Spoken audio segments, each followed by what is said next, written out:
ہر سال جب بھی محرم الحرام کا مہینہ آتا ہے تو اللہ پاک کے کچھ خاص بندوں کی محبت ہمارے دلوں میں جوش مارنے لگتی ہے۔ السلام علیکم ورحمۃ اللہ وبرکاتہ۔ دوستو آئیے محرم سیریز 2025 ایپیسوڈ نمبر 1 عظمت و شان اہل بیت رسول صلی اللہ علیہ وسلم، اس سیریز میں آپ بہت کچھ اہل بیت اعظام کے بارے میں سنیں گے اور آپ کو سیکھنے کو ملے گا۔ اسے غور سے سنیں اور آگے شیئر کریں۔ ہر سال جب بھی محرم الحرام کا مہینہ آتا ہے تو اللہ پاک کے کچھ خاص بندوں کی محبت ہمارے دلوں میں جوش مارنے لگتی ہے۔ ہمارے دل ان کی یادوں میں، ان کے عشق میں تڑپنے لگ جاتے ہیں۔ ان کی یادیں ہمیں وفا، صبر، قربانی اور حق کے لیے ڈٹ جانے کا پیغام دیتی ہیں۔ اس ویب سیریز میں ہم پیارے آقا علیہ الصلوۃ والسلام کے اہل بیت کی شان و عظمت، دین اسلام میں ان کا مقام و مرتبہ، ان کے کمالات اور فضائل کے بارے میں سنیں گے۔ انہی یادوں کو تازہ کرنے کے لیے ہم لائے ہیں آپ کے لیے ایک انٹرسٹنگ اور انفارمیٹیو ویب سیریز جس کا نام ہے عظمت و شان اہل بیت رسول۔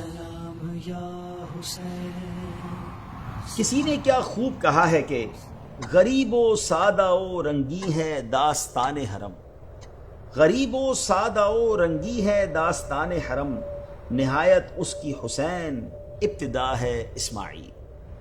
اس ویب سیریز میں ہم پیارے آقا علیہ الصلوۃ والسلام کے اہل بیت کی شان و عظمت، دین اسلام میں ان کا مقام و مرتبہ، ان کے کمالات اور فضائل کے بارے میں سنیں گے۔ اور آج اس ویب سیریز کی پہلی ایپیسوڈ ہے تو آپ کو اس کا پہلے فارمیٹ بتا دیتے ہیں۔ ایپیسوڈ کے سٹارٹ میں ہم اہل بیت سے کسی فرد کی کرامت سے متعلق کوئی واقعہ سنیں گے، درمیان میں اپنے ٹاپک کو ڈسکس کریں گے اور پھر آخر میں ان عظیم ہستیوں میں سے کسی کا حکمت بھرا کال سنیں گے۔ آج چونکہ ویب سیریز کا پہلا ایپیسوڈ ہے تو آئیے اہل بیت کے امام حیدر کرار حضرت مولا علی مشکل کشا شیر خدا کرم اللہ تعالی وجہ الکریم کی کرامت سے اپنے اس پہلے ایپیسوڈ کا آغاز کرتے ہیں۔ آپ رضی اللہ عنہ کے دور خلافت میں ایک حبشی غلام تھا جو کہ آپ سے بڑی محبت کرتا تھا۔ ایک مرتبہ شیطان کے بہکاوے میں آ کر اس نے چوری کر لی۔ چوری تو کر لی مگر اپنی چوری کو چھپا نہ سکا۔ کسی طرح اس کی چوری کے بارے میں لوگوں کو پتا چل گیا اور لوگوں نے اس کو پکڑ لیا۔ پکڑ کر اسے دربار خلافت میں پیش کیا گیا اور پھر مولا علی کے سامنے اس نے اپنے جرم کا اقرار بھی کر لیا۔ جب اس کا جرم ثابت ہو گیا تو آپ رضی اللہ تعالیٰ عنہ نے اکارڈنگ ٹو اسلامک لا، شریعت کا حکم نافذ کرتے ہوئے اس کا ہاتھ کاٹنے کا حکم دیا۔ جب اس کا ہاتھ کٹ گیا، یہ معاملہ کمپلیٹ ہو گیا، وہ اپنے گھر کی طرف روانہ ہوا تو راستے میں اس کی ملاقات صحابی رسول حضرت سلمان فارسی رضی اللہ تعالیٰ عنہ اور ابن القوا رحمۃ اللہ تعالی علیہ سے ہوئی۔ ابن القوا نے اس سے پوچھا کہ تمہارا ہاتھ کس نے کاٹا؟ تو اس غلام نے جواب دیا امیر المومنین مولا علی شیر خدا رضی اللہ تعالیٰ عنہ نے۔ بڑا ریسپیکٹ فلی آپ کا نام لیا۔ اس پر ابن القوا رحمۃ اللہ تعالی علیہ کو بہت حیرت ہوئی کہ امیر المومنین نے اس کا ہاتھ کٹوا دیا ہے اور یہ پھر بھی آپ کا نام اتنی عزت سے لے رہا ہے۔ چنانچہ آپ نے اس غلام سے پوچھا، انہوں نے تمہارا ہاتھ کاٹ ڈالا پھر بھی تم اتنی عزت و احترام سے ان کا نام لے رہے ہو؟ اس پر غلام نے جواب دیا کہ میں ان کی تعریف کیوں نہ کروں، انہوں نے حق بات پر میرا ہاتھ کاٹا اور مجھے جہنم کے عذاب سے بچا لیا ہے۔ حضرت سلمان فارسی رضی اللہ تعالیٰ عنہ نے دونوں کی گفتگو سنی اور پھر مولا علی سے اس کا تذکرہ کیا۔ اللہ اکبر۔ آپ رضی اللہ تعالیٰ عنہ نے اس غلام کو بلوایا اور اس کا کٹا ہوا ہاتھ اس کی کلائی پر رکھا اور اس کو رومال سے چھپایا اور پھر کچھ پڑھنا شروع کیا۔ اتنے میں غیبی آواز آئی کہ کپڑا ہٹاؤ۔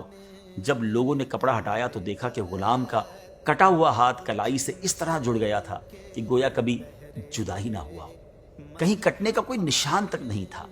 اللہ اکبر۔ یہ شان ہے ہمارے پیارے آقا علیہ الصلوۃ والسلام کے اہل بیت کی، اور مولا علی کی تو کیا ہی بات ہے۔ ناظرین، انسان اللہ رب العزت کی اشرف ترین مخلوق ہے، پھر انسانوں میں افضل ترین انبیاء کرام علیہ السلام ہے، اور پھر انبیاء کرام میں سب سے اعلیٰ اور عزت والے ہمارے پیارے آقا اللہ کے آخری نبی صلی اللہ تعالی علیہ وآلہ وسلم ہے۔ آپ کی ذات مبارکہ اللہ پاک کے نزدیک اتنی بلند ہے کہ آپ سے نسبت رکھنے والی ہر چیز کو رب نے سب سے اعلیٰ بنایا۔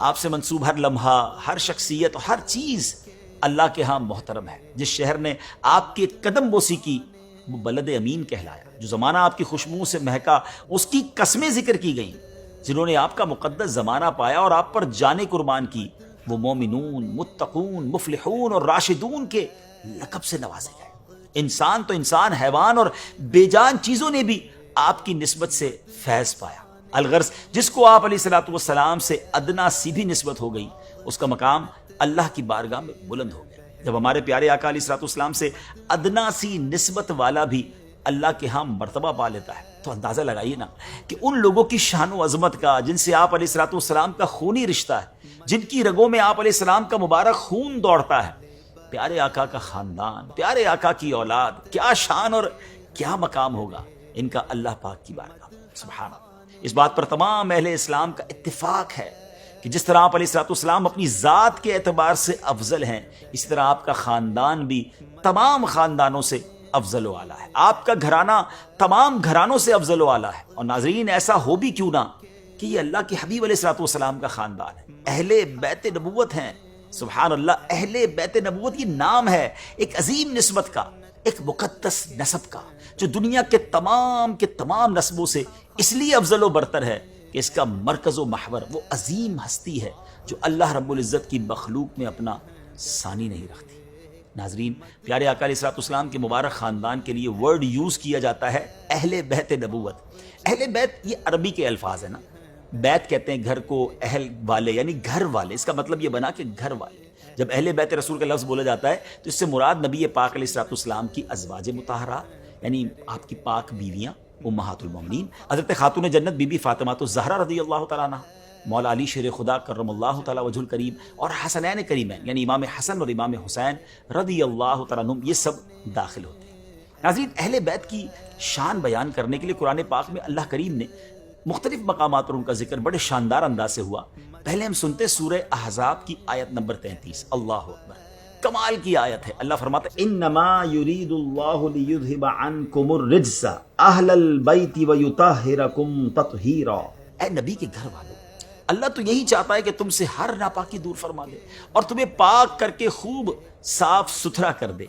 اللہ اکبر۔ تفاسیر میں آتا ہے کہ لفظ رجس ہر ناپسند چیز کو کہتے ہیں، چاہے عمل ہو یا اس کے علاوہ، یعنی گویا کہ اللہ پاک فرما رہا ہے کہ اللہ پاک اہل بیت سے ہر قسم کی برائی کو دور کرنا چاہتا ہے۔ کیا خوبصورت بات مولانا حسن رضا خان صاحب لکھتے ہیں نا، ان کی پاکی کا خدائے پاک کرتا ہے بیان، آیا تطہیر سے ظاہر ہے شان اہل بیت۔ ناظرین، تفاسیر کے مطابق یہ آیت مبارکہ نبی پاک علیہ الصلوۃ والسلام کی ازواج مطہرات مولا علی، سیدہ فاطمہ الزہرا، امام حسن و حسین رضی اللہ عنہم اجمعین کے بارے میں نازل ہوئی۔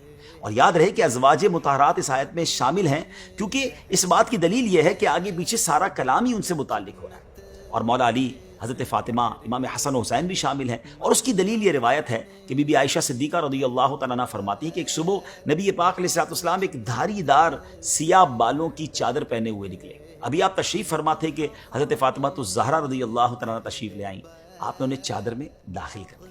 پھر مولا علی شیر خدا تشریف لائے، انہوں نے بھی، نبی پاک نے انہیں بھی چادر میں داخل کر لیا۔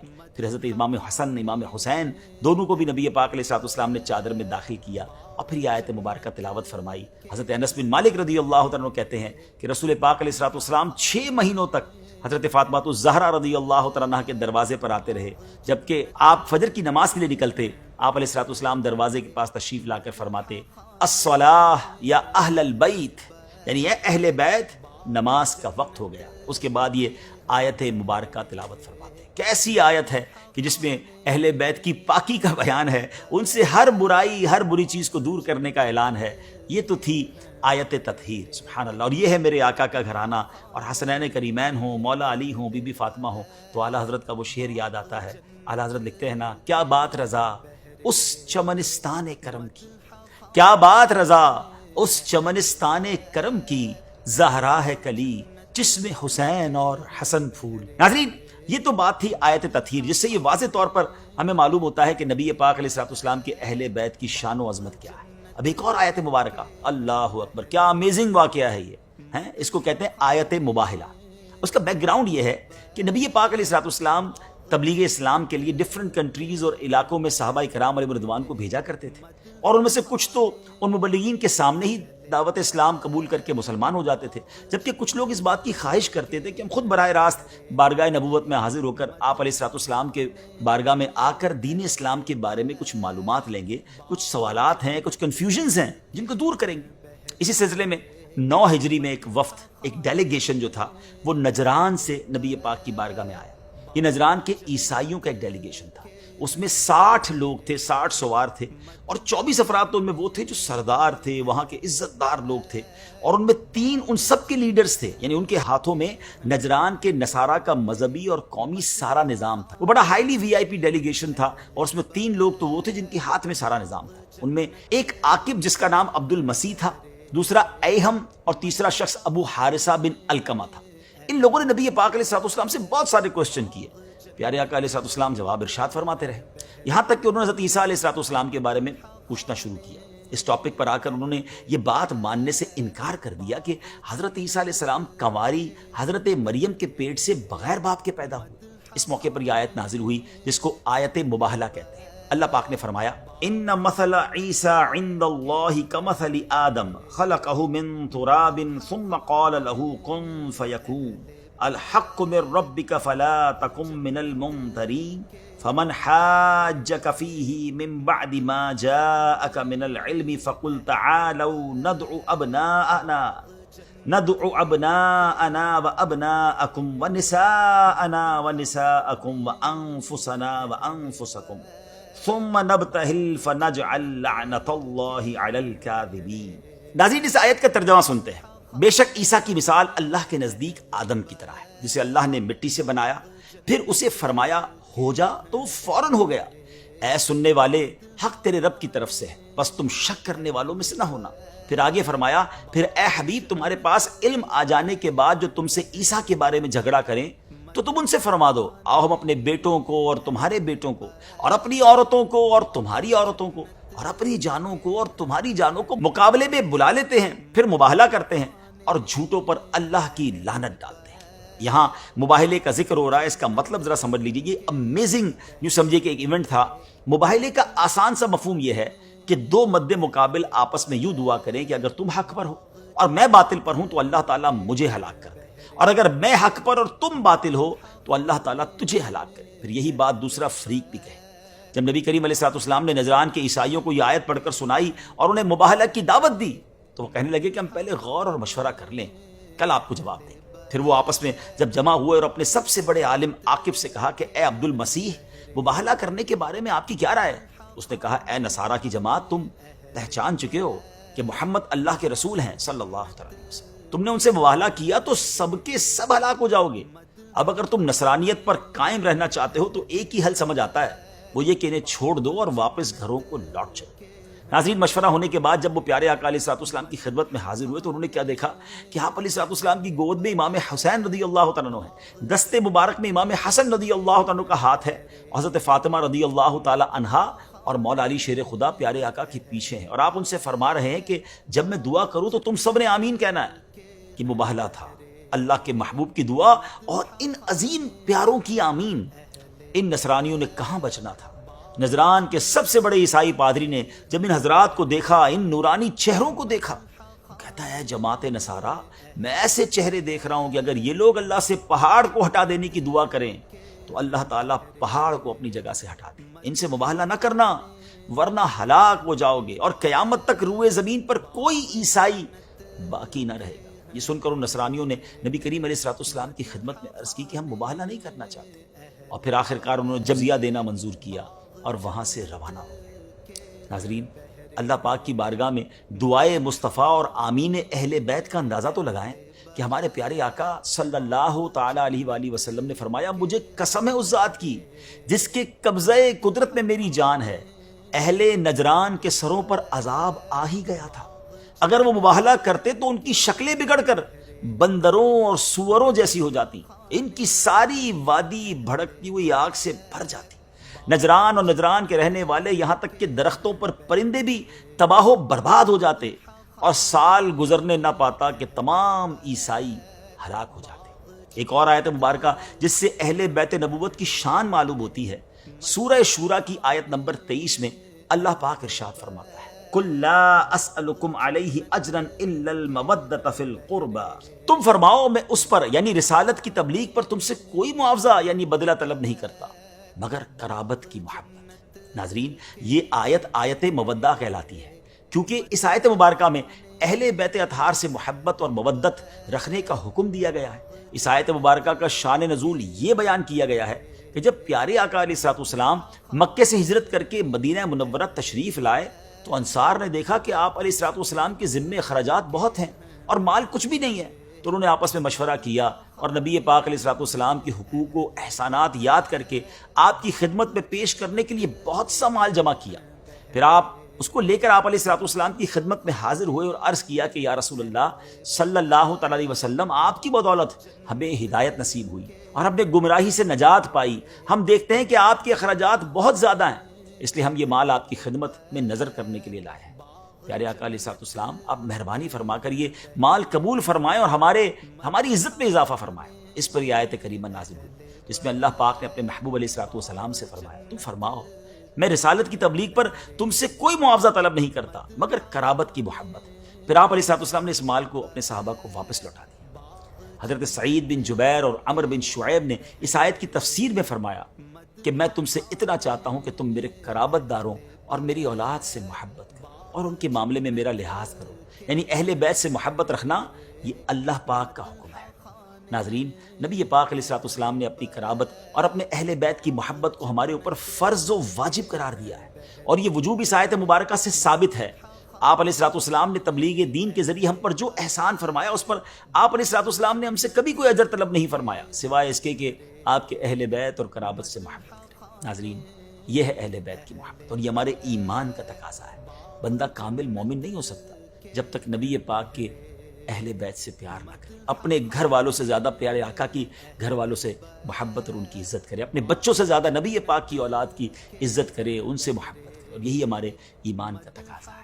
اور واقعی انہی کے خاندان کا، انہی کی آل کا صدقہ تو ہم کھا رہے ہیں۔ اللہ کرے کہ ہم اہل بیت کی سچی غلامی دل و جان سے اپنے دلوں میں اختیار کریں۔ ناظرین، اب ہمارے ایپیسوڈ کا وقت جو ہے مکمل ہونے کے قریب ہے، تو یہ بتاتے چلیں کہ نبی پاک علیہ الصلوۃ والسلام نے اپنی اہل بیت اطہار سے جو محبت کا ہمیں حکم دیا ہے نا، یہ عوض بھی نبی پاک علیہ الصلوۃ والسلام نے بدلے کے طور پر اپنی طلب نہیں فرمایا، بلکہ یہ بھی ہمارے بھلے کے لیے ہے کہ اس سے ہمیں ایمان و ہدایت کا راستہ بتا رہے ہیں، ہمارے ایمان کو جلا بخش رہے ہیں، اور اہل بیت و قرابت کی محبت کے ذریعے ہمارے ایمان کی حفاظت فرمائیں۔ گویا آپ علیہ الصلوۃ والسلام اس فرمان کے ذریعے ہماری ہی بھلائی کی راہ ہمیں بتا رہے ہیں، کیونکہ اہل بیت کی شان یہ ہے کہ یہ باعث امن ہے۔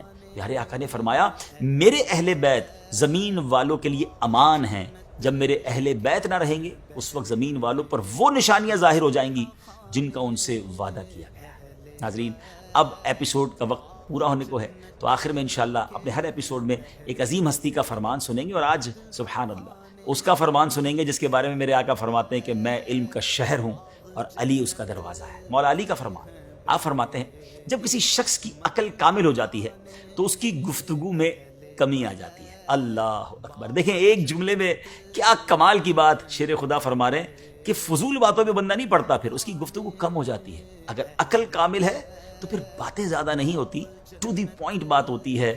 خیر الکلامی ما قل و دل، بہترین کلام وہ ہے جو مختصر ہو مگر پردلیل ہو، پر اثر ہو۔ اللہ پاک ہمیں مولا علی کے اس فرمان پر عمل کرتے ہوئے فضول باتوں سے بچنے کی توفیق عطا فرمائے۔ اپنی دعاؤں میں یاد رکھیے گا، اگلے ایپیسوڈ میں انشاءاللہ اور خوبصورت باتیں، اہل بیت سے محبت میں مزید اضافہ ہوگا۔ ہمیں اپنی دعاؤں میں یاد رکھیے۔ صلو علی الحبیب صلی اللہ تعالی علی محمد صلی اللہ علیہ وسلم۔ دوستو، آپ نے محرم سیریز ایپیسوڈ نمبر 1 کو سماعت کیے۔ اپنا رائے کمنٹ باکس میں ضرور دیجیے گا، اور اس طرح کے مزید ویڈیو پانے کے لیے اور محرم ایپیسوڈ 2، 3، 4، 5 دیکھنے کے لیے ہمارے ساتھ جڑے رہے۔ ملتے ہیں کسی اور ویڈیو میں، تب تک اپنا خیال رکھیں۔ خدا حافظ۔ السلام علیکم ورحمۃ اللہ۔